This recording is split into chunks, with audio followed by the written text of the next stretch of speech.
Assalamualaikum warahmatullahi wabarakatuh. Salam sejahtera untuk kita semua. Om Swastiastu, Namo Buddhaya, salam kebajikan. Perkenalkan kami dari kelompok yang disebut dengan kelompok Enjoyer dari kelas IF105. Pada kesempatan kali ini, izinkan kami untuk memaparkan tentang pembuatan aplikasi dengan Visual Studio menggunakan berbagai komponen dan struktur pemrograman. Demi memenuhi tugas ujian tengah semester, yaitu Project Based Learning, mata kuliah pemrograman visual dengan dosen pengampu Bapak Insinyur Ahmad Syusairi, MKOM CDS IPM ASEAN Engineering. Next. Oke, Sebelumnya izinkan kami memperkenalkan diri terlebih dahulu.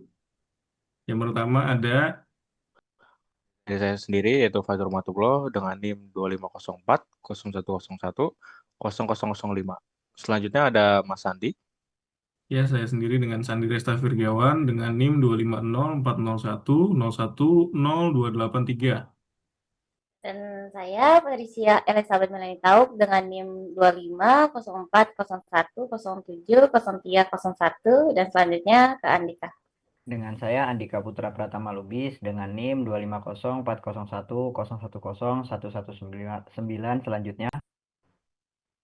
Saya Stephanie Hentingo dengan NIM 2504001010214.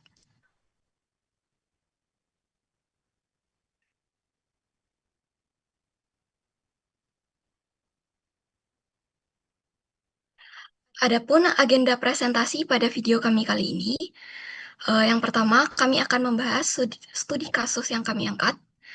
Selanjutnya kami akan membahas mengenai command controls, container controls, button and menu events, message box, form, custom dialog, variable, konstanta, operator aritmatika, dan tipe enumeration. Next. Baik, studi kasus kami yaitu membuat aplikasi berbasis network spesialis ya. Next. Oke, untuk command counters akan dijelaskan oleh Mas Sandi. Silakan Mas Sandi.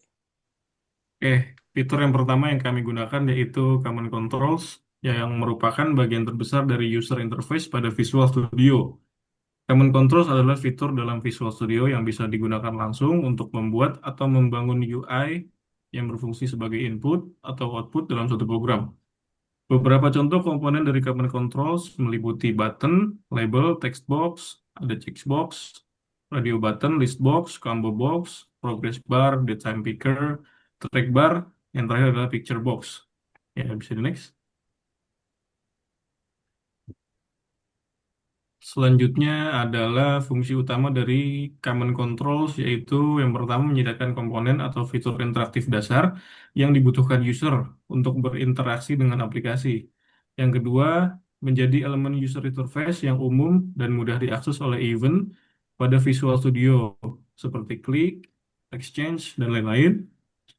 Selanjutnya, perbedaan utama dari Command Controls dan Container Controls, yaitu kalau Command Controls berfungsi sebagai pusat utama dari interaksi pengguna, sedangkan Container Controls yaitu sebagai alat untuk melakukan pengaturan tampilan dan layout. Next.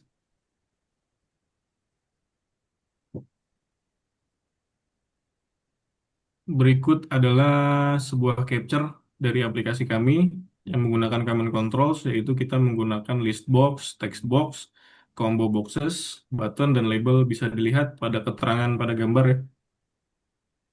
Next. Selanjutnya yaitu Container Controls. Merupakan kontrol yang berfungsi sebagai tempat atau penampungan untuk kontrol lainnya yang memiliki tujuan untuk mengelompokkan, mengatur layout, dan mengelola banyak kontrol secara sekaligus. Beberapa contoh komponen dari container controls meliputi form, panel, group box, tab control, flow layout panel, table layout panel, dan split container. Next. Berikut merupakan contoh atau fungsi utama dari container controls, yaitu yang pertama mengatur posisi atau layout pada kontrol-kontrol lain dalam satu form. Yang kedua mempermudah dalam pengelompokan UI logic, misalnya menempatkan beberapa kontrol dalam satu group box membagi area menggunakan split container, dan mengatur layout yang dinamis menggunakan flow layout panel atau table layout panel. Jadi next. Ya, ini contoh capture dalam aplikasi kami yang menggunakan container controls, yaitu kami menggunakan group box untuk mengelompokkan common controls yang sudah kita buat di aplikasi kami. Next. Oke, selanjutnya button event dan message box akan saya bawakan yaitu oleh Fajar Manatullah, saya sendiri. Oke, button event merupakan mekanisme yang digunakan aplikasi untuk merespon interaksi user. Dalam aplikasi berbasis Windows Form, setiap button dapat memiliki event handler yang akan dijalankan ketika user melakukan action tertentu, seperti mengklik button. Lalu berikut contoh event yang umum digunakan adalah click event. Penjelasannya, kalau kita lihat di sini, yang pertama ada button underscore remove device, yaitu fungsinya komponen button pada form. Lalu kedua ada click, yaitu event yang dipicu saat button diklik. Lalu yang terakhir yaitu button underscore remove device click, fungsinya yaitu yang dijalankan untuk menghapus device yang dipilih dari list. Lalu event ini memungkinkan aplikasi yaitu pertama, menghapus atau membuang device dari daftar. Kedua, menampilkan konfirmasi melalui message box sebelum dihapus. Ketiga, menghindari kesalahan user dengan validasi pilihan device terlebih dahulu. Keempat, memberikan respon interaktif saat tombol remove diklik. Selanjutnya, berikut daftar semua event handler button yang dapat ditemukan di codingan kita ya.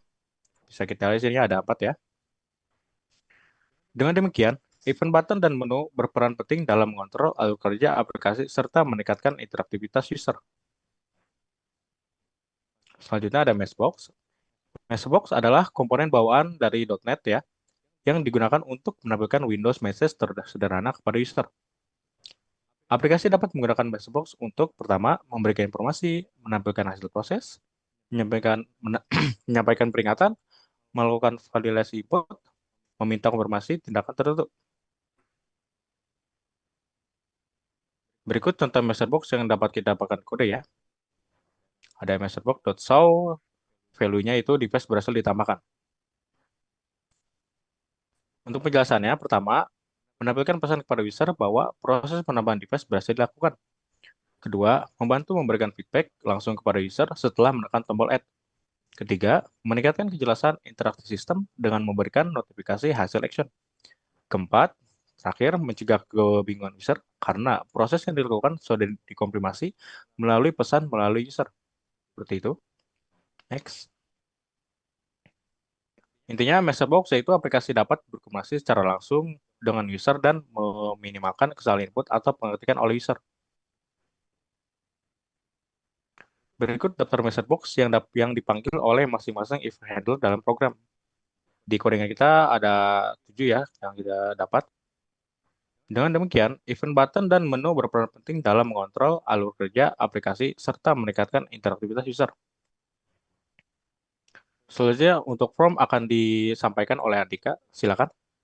Oke, terima kasih. Selanjutnya ada form atau yang biasa kita sebut main form. Form adalah sebuah aplikasi yang berfungsi sebagai jembatan utama antara pengguna dan sistem, misalnya untuk login, registrasi, atau pengisian data. Form biasanya dilengkapi dengan komponen umum seperti tag file, dropdown, checkbox, radio button, serta tombol aksi seperti submit, reset, atau cancel. Selain itu, form juga menyediakan validasi agar data yang dimasukkan sesuai format yang diharapkan. Oke, next. Mindform berfungsi sebagai dashboard untuk mengelola perangkat jaringan. Berikut merupakan contoh tampilan awal dari form yang berjalan dari aplikasinya. Nah, ini merupakan salah satu contoh capture Mindform dari aplikasi kami. Dari contoh di atas, kita mengetahui bahwasanya form memiliki beberapa properti dan metode yang berperan sebagai wadah utama yang menyatukan berbagai elemen interaktif untuk mendukung pengelolaan perangkat jaringan secara visual dan efisien. Oke, next. Selanjutnya ada custom dialog. Custom dialog sendiri merupakan turunan dari kelas form, namun digunakan sebagai dialog pop-up yang muncul sementara dalam aplikasi. Dialog ini memiliki dua mode utama, yaitu yang pertama sebagai form input perangkat baru yang menampilkan komponen seperti text box, combo box, numeric input, serta tombol OK dan cancel. Yang kedua sebagai dialog informasi yang hanya menampilkan pesan dan tombol close. Jadi custom dialog adalah form tambahan yang muncul sementara untuk input atau informasi, bukan merupakan jendela utama. Oke, next. Selanjutnya kita akan bahas mengenai alur interaksi antara form dan custom dialog. Yang pertama, main form pengguna klik tombol add device. Lalu selanjutnya muncul custom dialog yang berisikan untuk mengisikan data nama, IP address, type, ataupun throughput. Yang ketiga, klik OK, perangkat ditambahkan ke list box di main form. Keempat, pengguna bisa pilih perangkat, diklik edit device, ubah data, lalu simpan. Yang kelima, klik remove, muncul konfirmasi jika yes, perangkat dihapus. Dan yang terakhir ada klik calc utilization, yaitu muncul message box dengan hasil persentase. Jadi alur interaksi ini menggambarkan proses pengguna dalam mengelola perangkat melalui aplikasi, mulai dari menambahkan perangkat baru dengan mengisi data melalui dialog khusus. Kemudian perangkat tersebut muncul dalam daftar utama. Pengguna dapat mengedit data perangkat yang sudah ada atau menghapus setelah konfirmasi. Dan yang terakhir, aplikasi menyediakan fitur untuk menghitung dan menampilkan persentase pemanfaatan perangkat secara langsung melalui pesan pop-up. Oke, untuk materi selanjutnya akan dibawakan oleh rekan kami, silakan.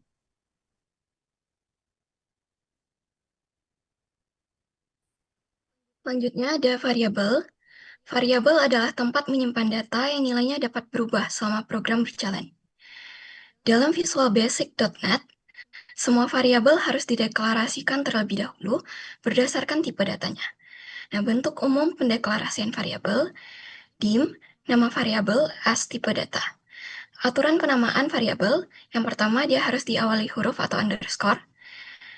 Setelah karakter pertama, dapat diikuti kombinasi huruf, angka, atau underscore. Yang kedua, tidak boleh menggunakan keyword visualbasic.net. Yang ketiga, tidak boleh menggunakan tanda operator. Next. Beberapa contoh variabel dari aplikasi yang kami buat. Yang pertama ada dim tps double, nama variabelnya tp, tipe datanya double, fungsinya untuk menyimpan nilai throughput yang diambil dari text box. Yang kedua ada dim util as double, nama variabelnya util, tipe datanya double, fungsinya untuk menyimpan hasil perhitungan pemakaian bandwidth. Yang ketiga ada dim total as double, nama variabelnya total, tipe datanya double, fungsinya untuk menyimpan total throughput semua device. Next. Lalu ada konstanta. Konstanta adalah tempat menyimpan data yang nilainya tetap selama program berjalan dan tidak dapat diubah setelah dideklarasikan. Bentuk umum pendeklarasian konstanta, const, nama konstanta as tipe data sama dengan nilai. Contohnya, pada aplikasi yang kami buat, konstantanya yaitu private const max underscore throughput underscore megabyte per second as double sama dengan 10.000,0. Nah, konstanta ini menyimpan nilai batas maksimum throughput sebesar 10.000 megabyte per second dan bersifat tetap, tidak dapat diubah ketika aplikasi berjalan. Konstanta ini digunakan untuk memastikan perhitungan utilisasi memiliki acuan nilai yang konsisten, sekaligus mencegah kesalahan jika angka batas harus dipakai di beberapa tempat dalam kode. Next. Selanjutnya ada operator aritmatika yang akan dijelaskan oleh Kak Melanie Taub. Nah, di sini ada operator aritmatika. Operator aritmatika adalah simbol atau kata kunci yang digunakan dalam pemrograman di Visual Studio, khususnya FVB.NET untuk melakukan operasi perhitungan matematika pada suatu data atau variabel numerik. Operator ini memungkinkan program melakukan perhitungan seperti penjumlahan, pengurangan, perkalian, pembagian, hingga sisa bagi secara otomatis. Next. Contoh dari operator aritmatika sendiri yaitu ada di sini simbol plus dengan nama operasi penjumlahan dengan fungsi menjumlahkan dua nilai. Yang kedua ada minus, nama operasi pengurangan, fungsi mengurangkan dua nilai. Ada yang ketiga, bintang, nama operasi perkalian, menggalikan dua nilai. Ada yang keempat, pembagian, fungsinya membagikan dan menghasilkan nilai pemecahan. Yang kelima, pembagian bulat, membagikan dan menghasilkan bilangan bulat. Yang keenam, ada mut, sisa bagi, yang fungsinya menghasilkan sisa hasil pembagian. Yang terakhir, ada pangkat, fungsinya menghitung nilai perpangkatan. Next. Contoh operator aritmatika dalam aplikasi kami yaitu operator yang digunakan satu pembagian, dua perkalian. Dua ini ada contohnya dan duanya fungsi untuk menghitung persentase pemakaian bandwidth. Di sini juga ada contohnya. Next slide selanjutnya.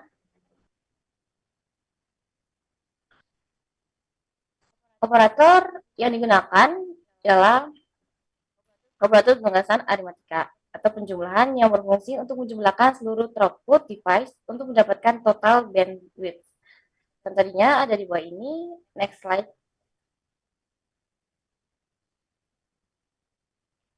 Enumeration adalah tipe data yang digunakan untuk mendefinisikan sekumpulan nilai konstan yang telah ditentukan sebelumnya. Enumeration memudahkan pengelompokan data, meningkatkan keterbacaan kode, serta mengurangi kesalahan dalam pemilihan nilai.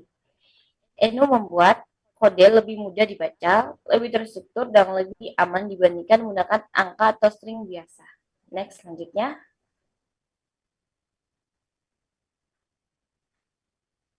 Contoh penggunaan enumeration pada aplikasi kami yaitu penggunaan enum saat mengisi combo box, yaitu contoh codingannya di bawah ini. Device type adalah tipe enumeration dalam kode ini mengambil semua nilai. Enum device type dan menampilkan ke combo box.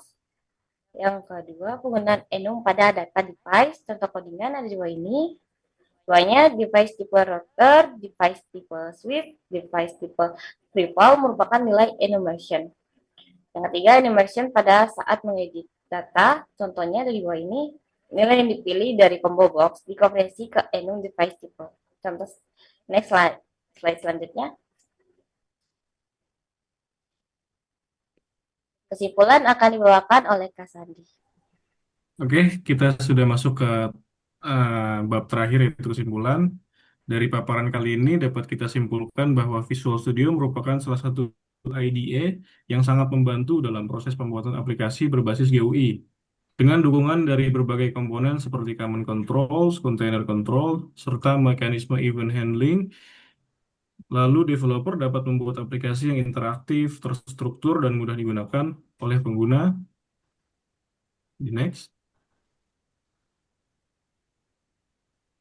Dengan mengintegrasikan seluruh komponen dan konsep tersebut ke dalam satu aplikasi, kami juga dapat menimbulkan bahwa pemahaman dasar pemrograman visual sangat berpengaruh terhadap kualitas, keterbacaan, dan fungsionalitas dari sebuah aplikasi. Aplikasi yang dibuat tidak hanya berfungsi dengan baik, tetapi juga memiliki alur kerja yang jelas dan mudah dipahami oleh pengguna atau user. Oke, sekiranya seperti itu. Cukup sekian dari kami. Terima kasih sudah menonton, mendengarkan, dan menyimak paparan dari kami. Kurang lebihnya mohon maaf. Wassalamualaikum warahmatullahi wabarakatuh. Mungkin teman-teman lain ada yang ingin disampaikan? Ya, cukup. Dari saya pribadi cukup. Ya, cukup. Sudah Saya cukup? juga sudah cukup. Sekiranya itu, terima kasih. Selamat malam, selamat pagi, selamat sore, atau selamat atap. Yang sedang menonton, terima kasih. Assalamualaikum warahmatullahi wabarakatuh.